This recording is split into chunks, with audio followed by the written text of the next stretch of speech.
Boa noite, no ar a edição desta sexta-feira do Painel Regional. Sexta-feira é dia de falar de saúde e saúde não é só corpo, é mente também. Então a gente hoje vai falar sobre a síndrome do esgotamento profissional. É verdade, eu acho que só falando isso, você em casa já deve ter se identificado um pouquinho, né? Só que esse esgotamento não se dá só pela parte física, se dá principalmente pela parte mental. Tem uma série de fatores que proporcionam esse esgotamento aí, é a questão do assédio moral, é a questão da pressão dentro do trabalho, da tensão. De repente você trabalha num local que não te dá uma estrutura adequada, você quer fazer o melhor, não consegue, enfim. Há uma série de possibilidades que podem te levar a esse problema. E é isso que a gente vai abordar hoje com a psicóloga Maria Fernanda Marcondes, que está conosco e que sabe tudo sobre o assunto. Então a gente vai ter aqui uma boa abordagem dessa questão. Está conosco também o Fernando Chagas, nosso jornalista. Lembrando que você pode participar do Painel Regional, pode assistir o Painel Regional pela internet, aí na tela do seu computador. É só acessar www.santaceciliatv.com.br, vai lá no link Web TV e aí você pode assistir o Painel Regional na telinha do computador em qualquer lugar do mundo. Não é só o Painel Regional não, viu? Toda a programação da Santa Cecília TV. Doutora Maria Fernanda, obrigado pela participação aqui no painel. Eu que agradeço. Chagas, obrigado pela participação também. Boa noite, William. Boa noite aos telespectadores, em especial Maria Fernanda Marcondes, né? Eu vou ver se eu me livro do meu esgotamento profissional. Quando fala desse assunto, nós jornalistas nos identificamos assim de uma maneira muito forte. E aliás, a gente vai falar disso, tem algumas profissões onde a situação é pior. O jornalismo mesmo, mas tem outras também, você em casa vai se identificar. Doutora Maria Fernanda, síndrome do esgotamento profissional. Isso aí é que eu estava falando da questão física e da questão mental, né?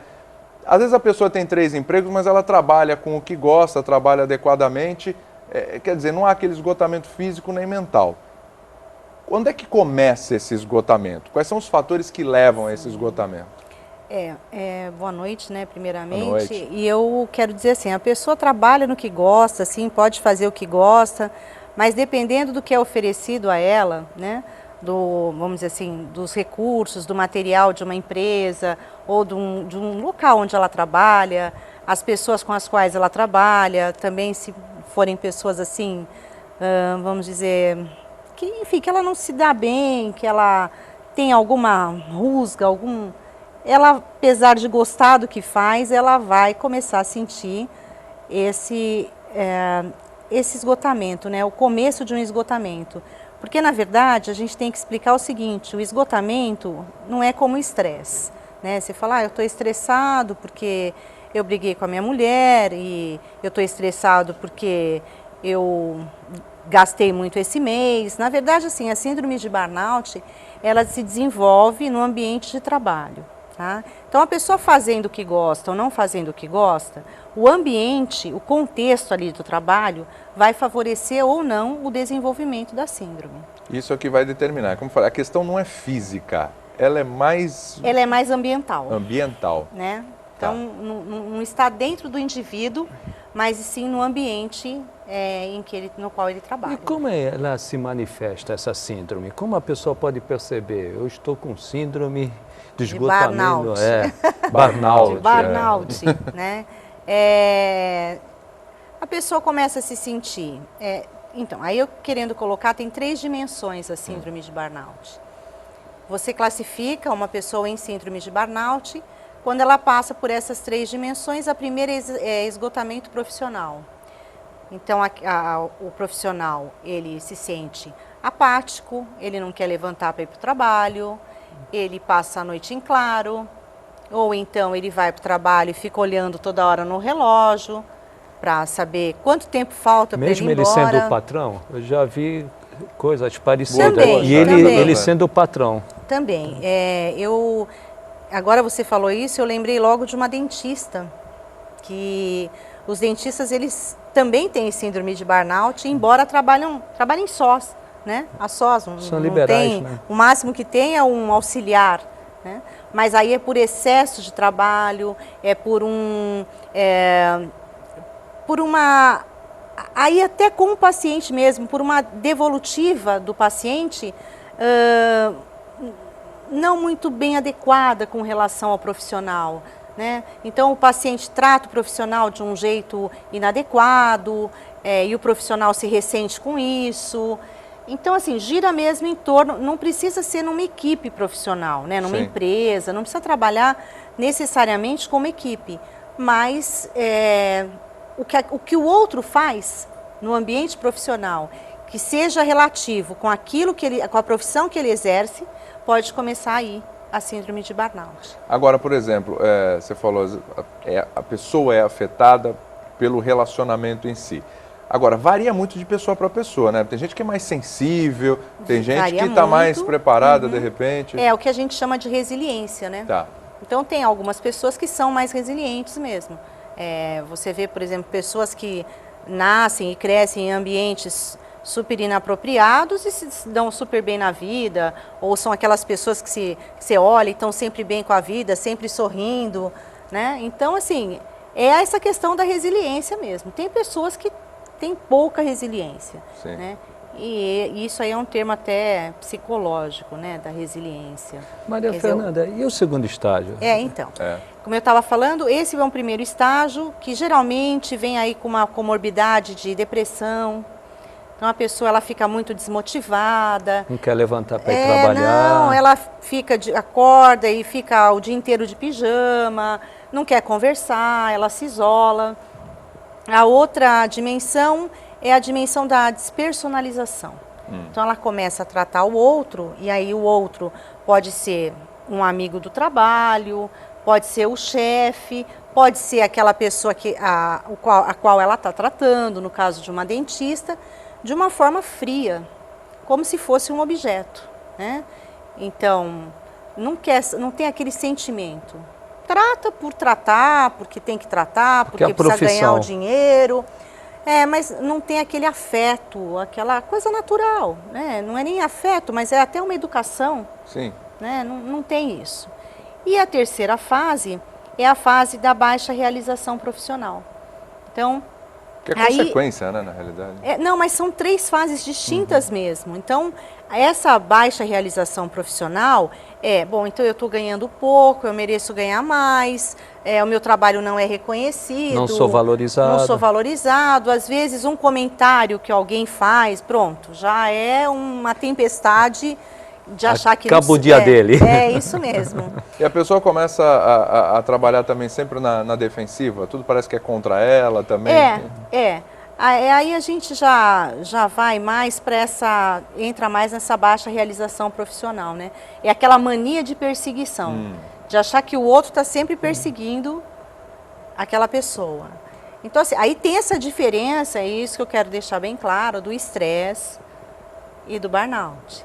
Pois porque aí tem algumas características, de tudo que você falou, tem principalmente características de estresse e depressão, né? Isso. Elas podem estar ligadas com o trabalho, mas muitas vezes não estão e não pode misturar, né? Não. E aí, como é que eu diferencio uma coisa da outra? Geralmente assim, as pessoas, quando elas vão buscar uma ajuda profissional, elas já chegam pelo menos com uma dessas fases em alta. Então, como que a gente sabe que uma pessoa está em burnout? É um questionário que chama MBI, é um questionário americano. Ele foi traduzido e adaptado aqui para a nossa língua. Tá? A gente aplica esse questionário. Claro que a gente já faz uma entrevista aberta, né? Então, nessa entrevista você já percebe ali alguns sintomas. Mas aí depois você vai atrás da parte quantitativa e se ficar claro que a baixa realização, o esgotamento profissional e a despersonalização estão em alta, e a baixa realização em baixa mesmo, porque precisa estar caracterizado o burnout. Tá. Né? Então a gente tem como medir isso, né? Mas Maria Fernanda, uma pessoa, já vi isso, William, uma pessoa plenamente realizada dentro de sua profissão, desmotivada com ela, também é assim o síndrome de burnout? Depende, se essa desmotivação é gerada por conta do profissional, né, da parte profissional... Ela está realizada já. Não, aí ela pode ser uma depressão gerada por N fatores, por uma perda, por um relacionamento que não deu certo, até por uma perda de um ente querido, a perda mesmo que eu digo de um falecimento, ou porque perdeu em alguma aplicação Aí, financeira. no caso, o né? pessoal não tem a ver, ele afeta o profissional, mas ele não tem a ver com essa síndrome, né? Sim, você diz a depressão. Tudo, A depressão vem como comorbidade. tudo que acontece de ruim na vida pessoal, é quase que impossível você separar o pessoal do profissional. Isso é muito lindo na teoria, na prática não existe, né? Há pessoas que conseguem lidar melhor com isso, né? Afeta menos. Tem gente que afeta mais, mas que todo mundo afeta. Só que assim, essa parte pessoal, o que é pessoal, é pessoal. Não tem a ver com essa síndrome que é especificamente fruto de relações no trabalho, ambiente de trabalho. Ele adquiriu no trabalho. Ele adquiriu por circunstâncias, né, no contexto do trabalho. Então, ele ou por uma carga excessiva de trabalho. Então, por exemplo, pessoas que trabalham por metas, né, para cumprir metas. Gerente de banco. Tá. É uma pressão. Pessoas que lidam muito com o sofrimento humano, né, também. Então, por exemplo, auxiliares de enfermagem, eu falo auxiliares porque os que estão mais próximos, bombeiros, policiais militares que estão diretamente ligados ali na rua, com a violência, ligados... Vive com sinistro, né? Que fica naquela situação de expectativa de que algo vai acontecer, né? Então isso mexe. Aí você começa a perceber que é no trabalho mesmo que a coisa começa a se manifestar. Para a gente encerrar esse bloco, eu vou dar uma interpretação para a tua pergunta, Chagas, eu não sei se foi isso que você quis dizer. A questão da pessoa realizada profissionalmente, ela não tem mais objetivos. Acho que é por aí, né, Por Chagas? aí mesmo. Ela não tem mais objetivos. Ela não tem mais o que almejar, ela não consegue vislumbrar para onde crescer. Isso pode levar à síndrome? Poderíamos dar um exemplo, um esportista. Jogador de futebol, por exemplo, às vezes acontece isso. Sim. Mas aí depende, será que ele está feliz? Aí a pergunta é essa. Entendi. Provavelmente, né? Porque ganha bem, né? Tem um vidão. Já foi não campeão tem problema do mundo. financeiro, já ganhou todos os títulos possíveis, imagináveis. E agora também, se não der aqui, num clube, num time aqui, dá ali, né? Então... Aí é a gente que tem que se colocar desafios para nós, almejar outras coisas para poder... O ser humano vive de objetivos, né? Porque quando você fala realizado profissionalmente, você pode também ter um entendimento que é aquela pessoa que já está no fim de carreira, que está se aposentando, que já se aposentou e que conquistou muita coisa na vida, né? Então precisa ver em que contexto, né? Qual é o conceito de realizado profissionalmente. Eu fiz justamente essa pergunta direcionada ao esporte. Eu e o William já trabalhamos muito no esporte. Às vezes as pessoas jovens, no tênis é comum, no automobilismo também aconteceu rapidamente. Pessoas jovens alcançam o apogeu e se desinteressam. Muito cedo. Param, alguns vão até para a bebida e depois eles tentam voltar para o mesmo esporte. Sim. Só que aí já não são mais os mesmos. Aí a gente precisa, porque eu falo que é caso a caso, né? A gente tem que, o ser humano não dá para a gente generalizar. A gente tem que olhar para aquela pessoa, para aquele indivíduo, saber o que ele está passando, o que está acontecendo, por que ele largou o esporte, no caso. Qual foi o motivo? Foi um motivo que teve a ver com o profissional dele? Foi o quê? O carro que vivia quebrando, né? No caso do corredor, né? Era o carro, era a equipe que não estava unida. Então, quer dizer, o que foi que aconteceu? Ou se ele mesmo, com a vida pessoal dele, não estava realizado, né? Claro, então, isso a gente tem que investigar direitinho. A gente vai para um rápido intervalo, já voltamos para continuar esse papo com a doutora Maria Fernanda Marcondes. A gente está falando sobre a síndrome do esgotamento profissional, conhecida como síndrome de burnout. Ou síndrome de burnout, conhecida como a síndrome de esgotamento profissional, né? É o contrário. A gente vai para um rápido intervalo, voltamos já.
Voltamos para o segundo bloco do painel regional de hoje. A gente entrevista a psicóloga Maria Fernanda Marcondes. A gente está falando aqui sobre a síndrome de burnout. É a síndrome do esgotamento profissional. Está com a gente também Fernando Chagas, nosso jornalista. E aí a gente está falando sobre tudo que leva a esse esgotamento profissional e para você em casa também saber diferenciar o que é esgotamento profissional, o que é o lado pessoal, saber que não é só a questão física, né? Eu carrego peso no meu trabalho, o meu trabalho é cansativo fisicamente, o esgotamento não passa necessariamente por aí, né, doutora?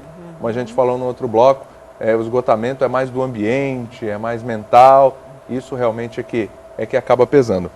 Eu separei algumas questões aqui, eu acho até interessante. Nos Estados Unidos é caso de saúde pública? Isso, nos Estados Unidos, no Japão também, né? É caso de saúde pública porque são lugares onde tem muito suicídio. O índice de suicídio ele é muito alto. Então é mandado diretamente para hospitais gerais, né? Mas é a concorrência profissional? Não, é muito trabalho muito no caso, trabalho né? mesmo. O Japão é muito trabalho. Eles trabalham, parece que lá eles têm 2 feriados no ano, se não me engano. E as férias não são 30 dias, Não, né? no máximo 15 dias. Então aí é por 15 excesso dias. de trabalho, às vezes por uma falta de valorização também. Porque sabe, né? Quanto mais a gente ganha, mais a gente quer ganhar. Não é verdade? Qual que seria o ideal? Porque a gente faz uma carga horária, quem pode, né? Faz uma carga horária de 8 horas por dia, né? No máximo, segunda a sexta, folga final de semana, tem férias uma vez no ano de 30 dias. Esse é meu sonho, né? Mas do Chagas também, né? Chegaremos lá. Também. A gente chega lá um dia. Mas aí, esse formato é o ideal? Que a gente tem, por exemplo, no Brasil. E a gente tem feriado, aí o pessoal emenda já, é na quinta, emenda sexta, aí tem o carnaval, aí tem Corpus Christi, tem Páscoa. Esse é o ideal. Praia, o né? Brasil está certo, né, nesse formato, porque a gente fala que o Brasil, mas beleza, tem feriado, se trabalha muito pouco. Mas é o correto? Mas assim, eu acho que é a mentalidade do brasileiro, né? Nós não estamos acostumados assim a pegar duro mesmo nas coisas, a levar as coisas a sério, a ferro e fogo. Mas as poucas pessoas, não vou dizer que são poucas pessoas, mas tem muitas pessoas que se dedicam.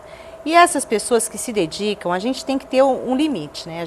Cada um conhece o seu limite. Você pode trabalhar 10 horas, 16 horas e se sentir super bem, né? Eu posso trabalhar 6 e me sentir muito cansada.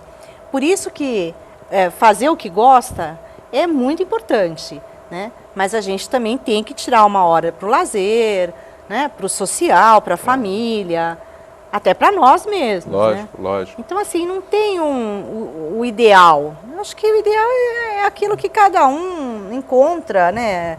É a felicidade que cada um tem que buscar dentro de si. O limite, cada um tem que conhecer o seu limite. Maria Fernanda, você falou que começou no Japão e Estados Unidos, né? Lá é uma realidade bem diferente, como o William também ressaltou aqui, entre o americano, o japonês e o brasileiro aqui. A gente tupiniquim gosta de um litoral, um carnaval, né?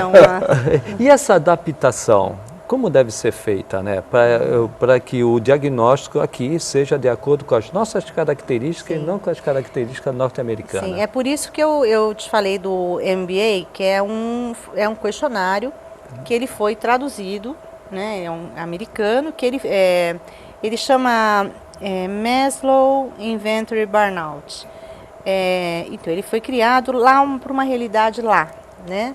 Quando ele foi adaptado, traduzido e adaptado para cá, foi levado em consideração as características, né, do povo latino, né, do brasileiro, né, que você coloca um sambinho, uma cervejinha, e então... Tem a Copa do Mundo. Então, assim, muitas coisas a gente aqui não apura. O questionário, eu não conheço o questionário, assim, vamos dizer, o americano mesmo. Eu conheço um questionário americano, mas que já foi reduzido, e aí a versão portuguesa, a versão brasileira, né? Tá. Agora, essa síndrome, ela pode levar a problemas físicos? Sim, pode. A gastrite, por exemplo, enxaquecas, dermatites, né? Psoríases. Porque... Pode levar a problemas cardíacos, por exemplo, também? Pode também, infarte. Né? Eu estou falando assim, não querendo assustar, né? Não, mas as pessoas têm que mas as pessoas têm que realmente se cuidar. Pode sim, pode levar a um AVC. Mesmo em qualquer faixa etária? Assim, eu acho que a questão da faixa etária, a gente sabe que quanto mais cedo uma pessoa tem um AVC, mais, como é que eu falo? Mais agressivo ele é, né? Como Mais um infarto letal também, né? ele é, né? Como um infarto também, né?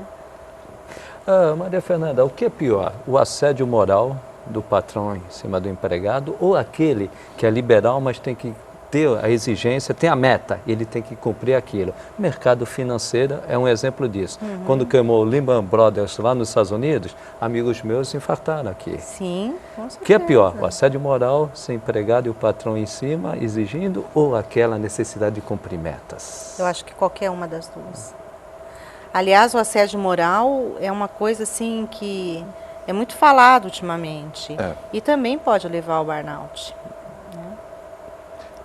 Com relação às profissões que mais são afetadas, quais são elas? Para elencar. A nossa eu já falei, jornalista. Tá bem, além do jornalista. Não exagerei, então, é verdade, não é? Mercado verdade. financeiro também. Mercado é quem trabalha em bolsa de valores, quem trabalha em banco, né, instituições financeiras, acho que aí vai. Tem metas a cumprir. Tem metas a cumprir. As pessoas que trabalham em locais, por exemplo, insalubres. Então, pessoas que trabalham em usinas, que mexem com produtos Motorista de químicos. transporte coletivo. Esse, Bom, nossa.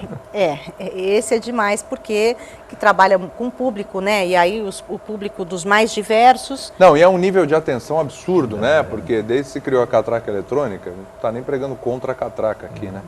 Mas a questão ficou complicada, porque ele tem que prestar atenção no caminho, né, no percurso, ele tem que prestar atenção, ele está no trânsito ali, é um veículo enorme, né, que você tem que tomar cuidado, você tem que prestar atenção em quem está fazendo sinal para descer, em quem está fazendo sinal para subir, muita gente paga na hora ainda, a realidade é essa, então ele tem que fazer as contas ali enquanto ele está andando fazendo as contas, e ele ainda tem um horário a cumprir. Tem que estar com um olho no peixe, outro no gato. Exatamente, ele ainda tem um horário a cumprir, que ele tem que fazer a rota num determinado horário, senão ele é cobrado por isso. E as profissões perigosas, né? Que eu falei do bombeiro, Policial. do policial. Então, que lida diretamente com a violência. Não aqueles que ficam lá naquela parte burocrática, atendendo o telefone. A não ser que o amigo do lado, né, infernize a vida dele, que prejudique o serviço dele. Aí sim, né? Aliás, essa síndrome pode levar à violência? Ela leva à violência. Por causa da despersonalização, daquela segunda dimensão do burnout que eu te falei. Se ali está muito forte, se ela passa a tratar o outro como objeto, como uma coisa qualquer, ela pode, por omissão, ou por ação mesmo, ou por omissão, ter um descuido com a pessoa que ela está lidando, né? O líder de um grupo, vamos dizer chefe, o líder de um grupo, se ele tem essa síndrome, ele acaba complicando e prejudicando o trabalho de toda a equipe. Com certeza, aí fica todo mundo maluco, todo mundo batendo cabeça, com certeza. Parece que é uma coisa meio contagiosa, e é mesmo, né? Porque se você trabalha numa equipe e um camarada está reclamando, está implicando com você, ou com o grupo, não está satisfeito, enfim, isso acaba contaminando. E não tem o rendimento necessário. Nenhum. E tem cura para isso, de modo geral? Tem cura. Administração do estresse. Mas o tratamento aí, é o mesmo. E tanto, hein? Vamos Tá. lá.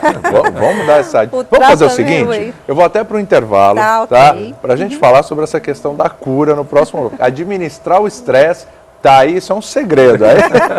É um negócio difícil. Então a gente vai falar sobre isso no próximo bloco. Caixa de Pandora. Caixa de Pandora.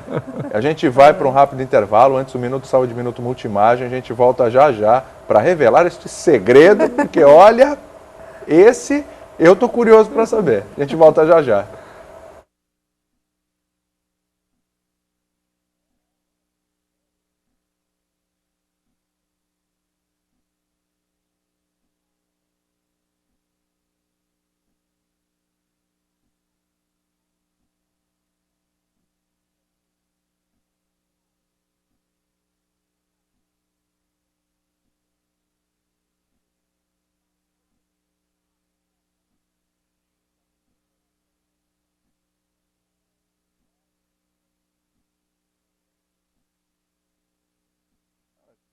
um acúmulo. Agora, se começou no trabalho ou se não começou no trabalho, aí tem que conversar com eles também.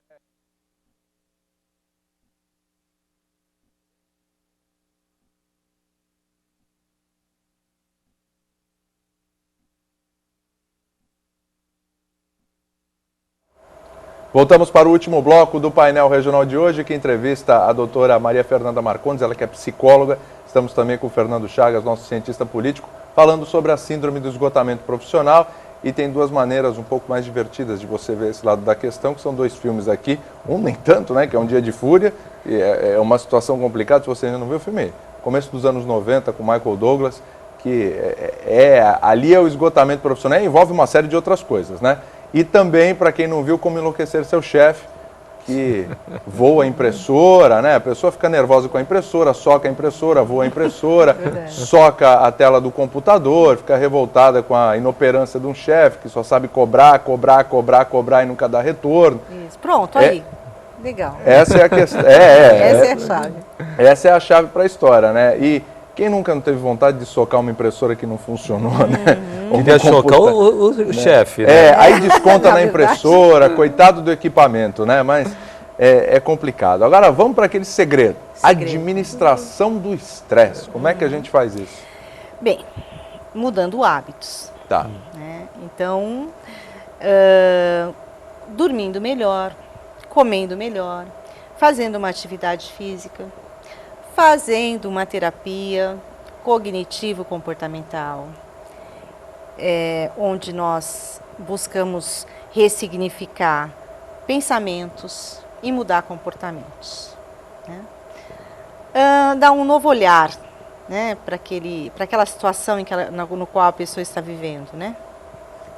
Então, basicamente, não é tão simples como eu estou falando aqui. Né? Olha, então você muda a alimentação, você come mais alface, porque o alface, ele acalma, né? É uma mudança de hábito, mas que vai entrando gradualmente na vida da pessoa. Ela precisa entrar. A pessoa precisa entender que ela está esgotada. Isso quando ainda ela não está com outras comorbidades, né? Que a gente fala de depressão. A pessoa em burnout, ela pode desenvolver uma depressão, ela pode desenvolver um transtorno de pânico, uma fobia, né? Porque ela já está ali, a flor da pele. Está refém da situação. Tá, e aí também ela, eu não consigo trabalhar, eu sou um estorvo mesmo, eu não ganho o que mereço, eu não tenho vontade de nada. E aí vem aquela outra parte da baixa autoestima, onde a pessoa vai se fechando, vai se isolando, uma depressão costuma ser muito frequente. Né? Então, não é tão simples, mas existem caminhos. Mas ela tem que mudar o comportamento dela dentro do trabalho também? Sim, ela tem que mudar o comportamento dela, veja. Se ela quer continuar naquele trabalho, se ela acha que vale a pena, então vamos ressignificar, vamos dar um olhar, vamos ver se tem uma maneira alternativa de poder continuar trabalhando naquela empresa. Se não tiver, vamos procurar uma outra maneira, né, de poder realizar o trabalho. Porque, e aí eu quero agora puxar a sardinha para a minha brasa, né? Porque eu sou terapeuta cognitivo-comportamental, que eu acho que é uma abordagem assim, que ela vai bem no foco da questão. Ela trabalha muito com solução de problemas, né? Então, o que a gente pode fazer, e eu falo a gente porque eu trabalho o tempo inteiro com o meu paciente, a gente pode fazer para melhorar, para minimizar esse seu sofrimento. Né? E a gente vai buscando alternativas. Normalmente uma pessoa não sai. Ela precisa sempre de uma ajuda, ou de uma profissional, ou Com de um certeza. apoio. Você precisa estender a mão, né? E em muitos casos, quando a pessoa realmente está esgotada, no esgotamento total, ela precisa de ajuda medicamentosa também. Agora, em quanto tempo essa recuperação? Eu sei que varia de pessoa para pessoa, né? Sim. Mas, em média, a pessoa tem que se afastar do trabalho? Geralmente as pessoas já estão afastadas. Tá. Quando elas chegam ao consultório, elas estão num grau assim muito sério do esgotamento, o burnout está bem, vê que está bem alto o nível, e elas estão afastadas. Então, assim, eu não dá para dizer, porque eu tenho pessoas no consultório que em 6 meses voltam a trabalhar, outras estão aí afastadas há 10 anos. Pro mesmo local? Para o mesmo local. Estão há 10 anos afastadas, então é complicado. Né? Deixa eu te perguntar uma coisa, doutora Maria Fernanda. É claro, criança não trabalha, está longe disso, Mas a gente vê muitas vezes pais e mães com uma cobrança excessiva em cima da criança em determinadas questões. Por exemplo, o meu filho vai nadar, então eu tenho que cobrar para ele ser sempre o primeiro lugar. O meu filho nada, a segunda-feira e quarta, na terça e na quinta ele faz inglês. Então ele tem que ser o melhor no inglês, ele tem que tirar 10 no inglês. Aí na sexta-feira ele vai jogar futebol. Ele tem que ser o artilheiro, se ele é o atacante, se ele é o goleiro, ele tem que defender todas. Enfim, existe uma cobrança em cima da criança e aquilo vai desenvolvendo. Tem relação com isso? E quando essa criança for um adolescente, enfim, começar a trabalhar, vai ter reflexos também no meio profissional dele? Existe uma relação? Sim, porque veja, se você é exigido na infância, de alguma forma, muito provavelmente você vai exigir. Né? É o que eu falo que hoje, aquele que pratica o bullying é o que vai praticar o assédio moral no trabalho. Tem essa relação? Algumas vezes tem. Porque a gente só dá aquilo que a gente recebeu, aquilo que a gente sabe, o que a gente aprendeu. Né?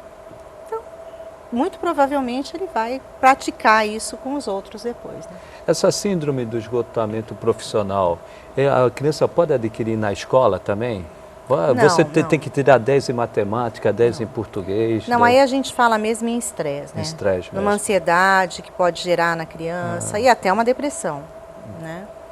Para quem é mais complicado essa questão da síndrome? Quem é mais vítima? Homem, mulher, jovem? Não tem assim, não tem nenhum estudo dizendo que o homem ou a mulher.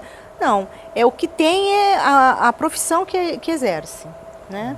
E o ambiente no qual trabalha, né? Se o ambiente é muito pernicioso, se é um ambiente que é agressivo, como a gente sabe que o sistema financeiro é um ambiente agressivo, que vai para cima, que cobra metas. Então está muito ligado a isso, mas a questão de sexo não. Maria Fernanda, pelo relato que a senhora fez, praticamente uma boa parte da população tem alguns sintomas dessa síndrome. Mas aí é que a gente precisa ver. Por isso que, além da entrevista aberta que eu costumo realizar no consultório, eu também tenho um questionário, a parte quantitativa, não só qualitativa, do estresse, né, do inventário de estresse e do inventário de burnout. Então aí isso precisa ficar bem claro, porque às vezes é uma linha muito tênue, né? Até onde é o estresse e aonde acaba o estresse e começa o burnout. Então, isso aí precisa ficar bem claro. Há uma zona cinzenta? Há uma zona, digamos que é uma zona cinzenta. Então, a gente tem que conhecer bem para poder delimitar, né? E saber até onde vai uma coisa e até onde vai outra. Doutora, amanhã é sábado, depois domingo, fim de semana, para quem vai descansar. Melhor coisa é pegar aquele botãozinho do off, né? E desligar do trabalho. Sim. Porque assim, às vezes a gente está no final de semana mesmo, você pensa alguma coisa, pô, segunda-feira eu tenho que fazer isso, não posso esquecer. Pô, ficou pendente tal coisa. Durante o próprio final de semana, algumas informações com relação ao trabalho vão bombardeando a sua mente. Para não chegar, já é uma forma de prevenção, é desligar totalmente, não ficar pensando, né? Resolver lá, para quem trabalha de segunda a sexta, resolver de segunda a sexta, esquecer sábado e domingo, o que não der para ser resolvido, você elege o que é prioritário. Sim. Né? Porque senão tudo vai ser prioritário na vida da gente. Sim. O que é prioritário resolver?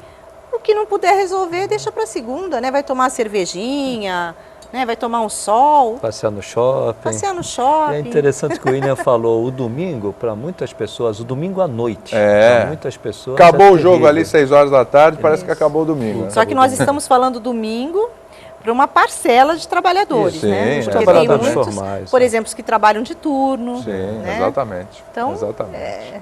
Aí eles têm que eleger um dia na semana para tirar uma folguinha para eles, né? Precisa mesmo. Doutora, obrigado pela sua participação aqui no painel regional.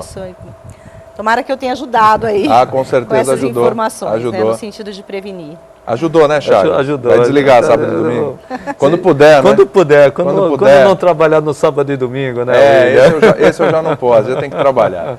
Chagas, obrigado pela participação também. Um abraço a todos. O Painel Regional fica por aqui, aproveite bem seu final de semana. Você que vai folgar, folgue, descansa, fica com a família, vai passear, arruma alguma forma de... Está sem dinheiro, está apertado, não pode passear, arruma uma forma de entretenimento dentro de casa, de repente, só o fato de descansar, ficar ao lado da família, dos filhos, da esposa, enfim, do pai, da mãe, já é uma grande terapia, né? Uma grande higiene mental. A gente volta na segunda-feira, ao vivo, às 10 horas da noite. Até lá.